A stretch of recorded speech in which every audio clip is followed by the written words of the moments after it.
But I think that's why self-awareness is knowing yourself. I think self-honesty is having the courage to admit the parts that you know about yourself that you don't really want to know. But that is hard. Which record is playing in the back of your mind? Is it saying you're awesome, you've got this, you can do it, it's all going to work out? Or is it saying you're the worst, this is never going to happen for you, you can't do this, you're not competent, you're not enough?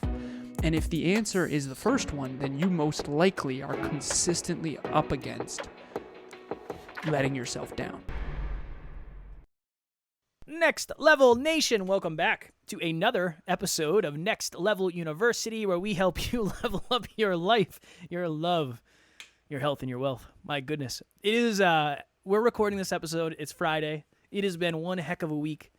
I think this is my 10th or my 9th call of the day. It's great. It's been awesome. Super fulfilled, but very overwhelmed, jumping from thing to thing to thing.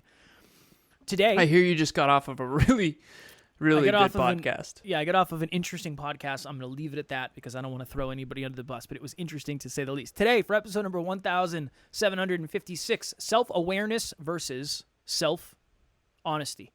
Somebody asked me, I've been getting this question quite often, and I'm sure you probably get it a lot when you go on shows. Why is self-awareness so important? And I know it probably sounds like a very low, simple question to ask, like, oh, that person didn't put a lot of effort into it. But it's a really deep answer if you're willing to go there and willing to have a conversation around it. And you and I were talking, I don't know what episode it was, but we were talking about self-awareness versus self-honesty. And I don't know if I asked you, like, what's the difference between the two? Are they the same? But then we said we were going to do a full-length episode on it. So here we are. Kev, I'm getting some audio issues through your microphone. And it's different than usual, so I don't know. I appreciate it. Hold on. Please hold. Please hold. It could be internet related on your end. I don't know. And I know that you're recording audio native, so I don't know if it's a problem. It might be fine. Is it sounding different now? I would say it's much better now. I think what was happening is it's changing your levels in real time. It's doing the audio the auto change thing, which I can't fix now, so we're probably going to end up using StreamYard audio. Okay. But let's just, I appreciate it. But StreamYard audio is going to be garbage because I'm hearing StreamYard audio. Well, the only other thing I can do, and I don't know if I'm good enough to do this, is I can just hold the entire time. I can just hold my finger on the mouse where it holds the level. I think let's do it. I can just do that. You got this. All right, you got cool. this. Okay. All right, that's what I'm doing. Thank you, listeners, for we take messy action here. Editors, you don't have to take any of that out. We want to be imperfect to show the messy action behind the scenes. All right, so when you said the question, why is self-awareness so important? I actually do have an answer that I give now. I think most people don't achieve their goals because their goals are not aligned with who they really are. And so yesterday we were doing a monthly meetup. Shout out to everyone who came. We had 14 people register, even on July 4th, which I know is only a U.S. holiday. And we still had, I think 14 people registered, 13 people came. Or it was 13-12, I forget. But it was awesome. It was really good. And I basically said to the entire audience, I said, there's one point in every single podcast episode, every single training, every single speech, every single meetup, every single book club where I know that this is the point that I really want to get to land. Whether or not I do is a whole other question. But this slide came up. I'm looking at it right now on my other screen. And it's what I call the ego circles. I'm writing a blog about this now. And Emilia and I co-created this framework. It was mostly hers, quite frankly. I kind of repackaged it. And so picture 3 circles, a target-looking image. And we will put the digital asset, by the way, in the show notes. There'll be a link. You can download this. It's just the ego circles. Boom. Okay, so there's 3 layers. The outer layer is who, so 1, 2, 3, and the 1 is in the center. The second layer is 2. Third layer is 3. Number 3, who you want others to believe you are. Number 2 is who you want to believe you are. And number 1 is who you really are. I think a lot of us don't achieve our goals, and this myself included, because we're setting our goals based on who we want to believe we are and who we want others to believe we are, not who we really are. So let me give you an example. I've talked about this on previous episodes, but recently I tried to do a timed mile and I got really humbled. Emilia and I were at the track, and I said, sweetheart, it was me, her, and Tucker. I said, can you just take Tucker for a little while? I want to try to do a timed mile. And I had this moment on my face where you realize you're screwed.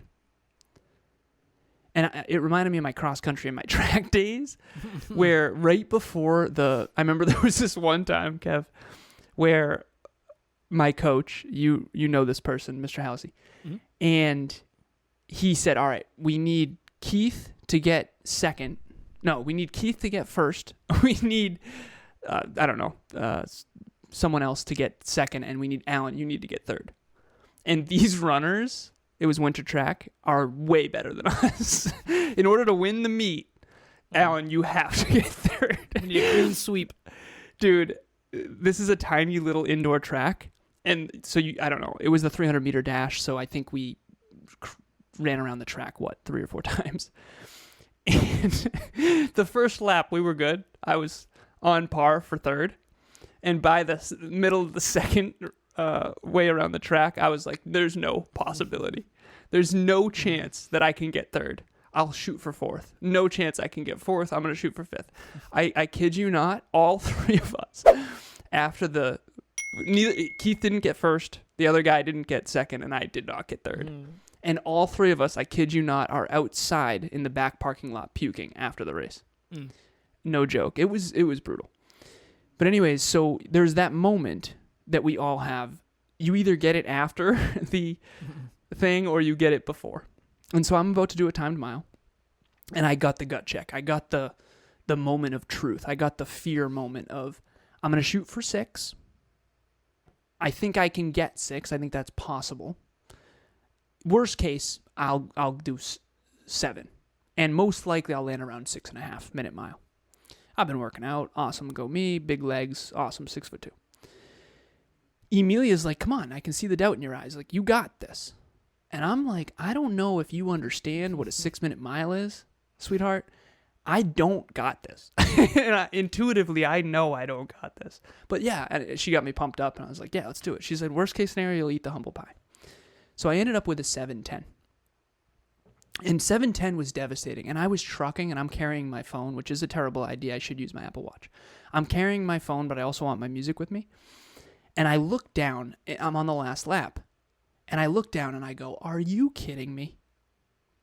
Worst case, I thought would be 7. It's already past 7, and I'm hammering to this finish line, right? Mm-hmm. So my point is, one of the reasons we don't achieve our goals is because we're not setting them based on who we really are. I was setting that goal for a 6-minute mile based on who I want to believe I am. Based on who maybe I don't know if the third one resonates, of like who I want others to believe I am, because honestly, Emilia is the only one there, and I'm not trying to impress her. But I do think that that's one of the reasons. I don't think we want to admit that we're such a bad runner that we need to shoot for a 10-minute mile to start. But I think that's where real growth is. I think be honest with where you're really at. I think you have to be humble and set an achievable small goal in alignment with a long-term vision. So I think self-awareness and honesty with self is where real self-belief gets built. Because if you do what I did and then you end up with a 7:10, now you might not run at all because you don't want to take that much feedback again. Luckily, I'm still, I've failed enough times now where I'm kind of thick-skinned to it. But what does that do to my self-worth when I constantly am setting unachievable, unwinnable goals? I think it's much more powerful. What if I just shot for 7? And then worst case scenario, 7.5. And then I would be pumped with 7:10 instead of. Well, I don't know if you would be. I understand understand the setup. I believe now more than ever that most of our desires become our expectations. Because I've talked to so many people where it's very clear that they're expecting it to go exactly the way that they want. Almost all the time. And it's like, why do you think it's going to go that way? Do we have any data at all to back that up? Or is that just what you want? Again, understandable. I wanted the same thing. When I started this, my desires that we would make money and we'd be a successful podcast became my expectations. And then when my desires didn't get, I guess I didn't accomplish my desires, I was upset because my expectations were off. And that's a really dangerous place to live. But I think that's why self-awareness is knowing yourself. I think self-honesty is having the courage to admit the parts that you know about yourself that you don't really want to know. But that is hard. That is super, super hard. I took a picture of myself before I started this cut. I took a picture of myself in the gym because I was like, I'm looking really good. Like, yeah, man, yeah, this is gonna be fine.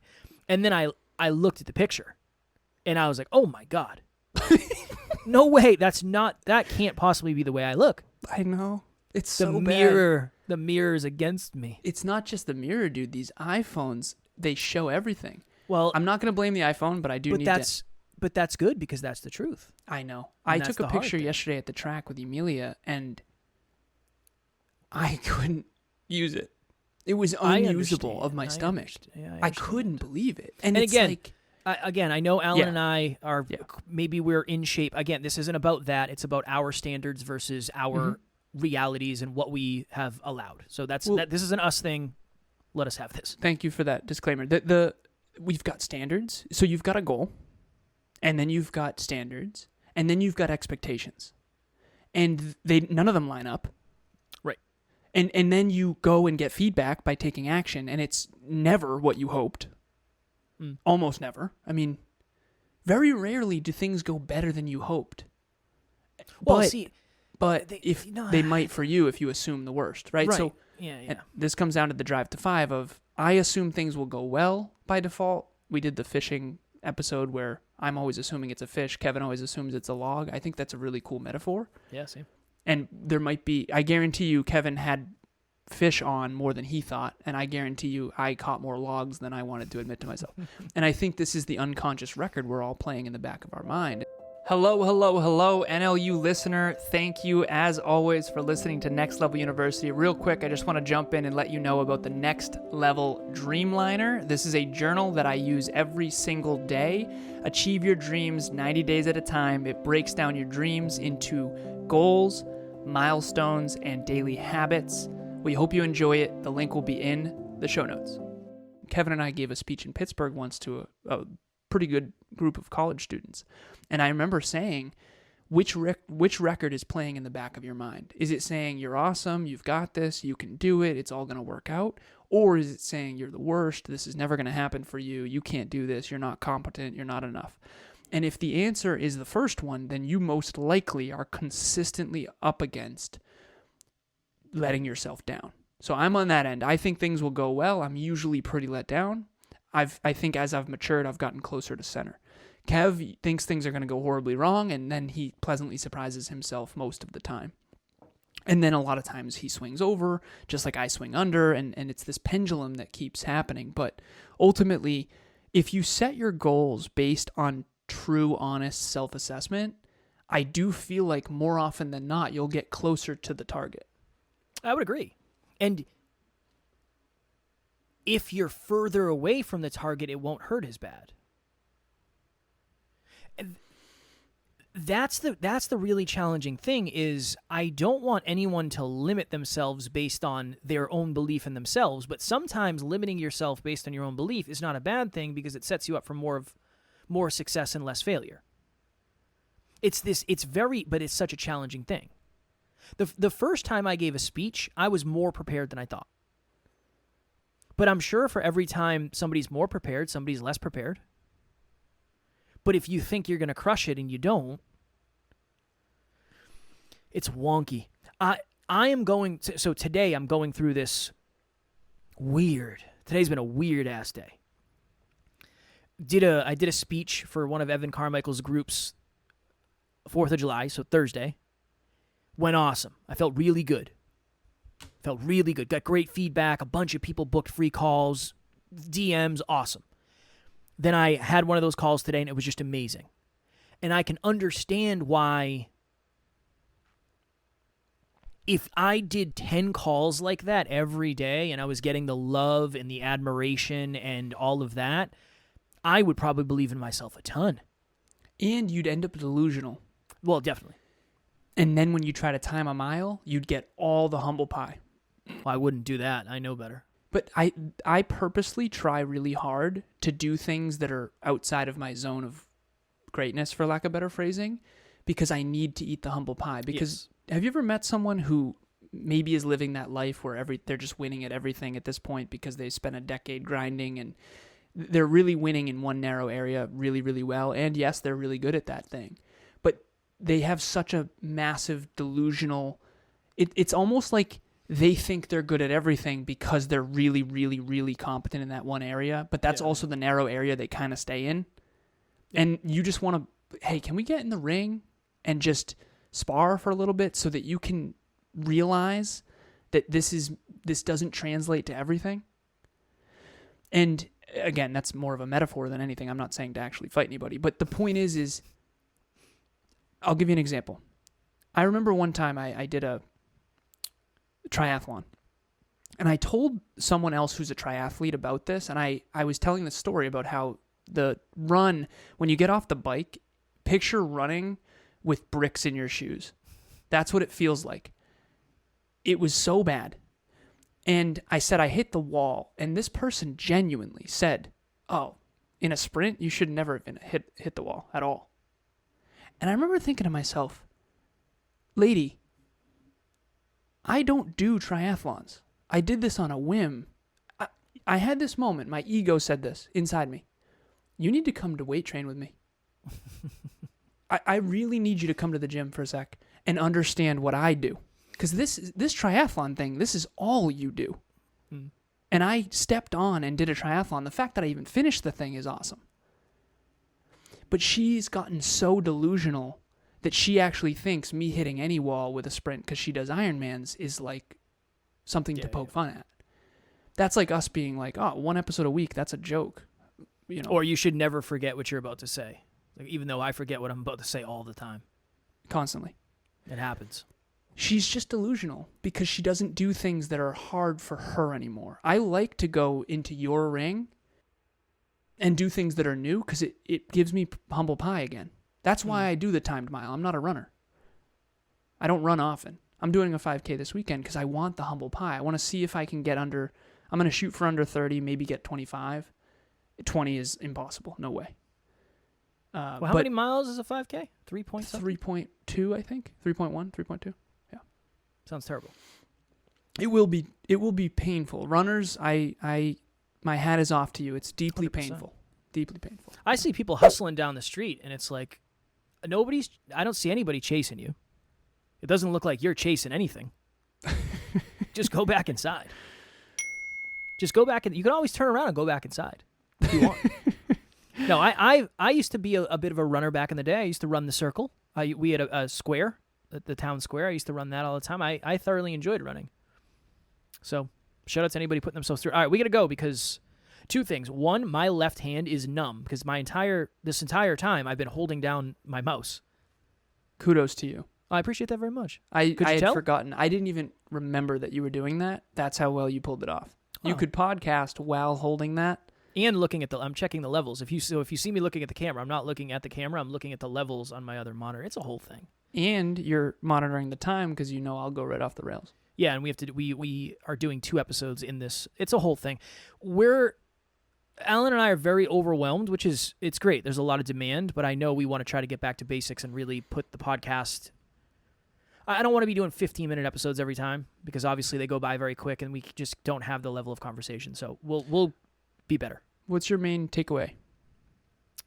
My main takeaway is I think self-awareness and self-honesty are 2 different layers of the same onion. You can be self-aware, but not as self-honest.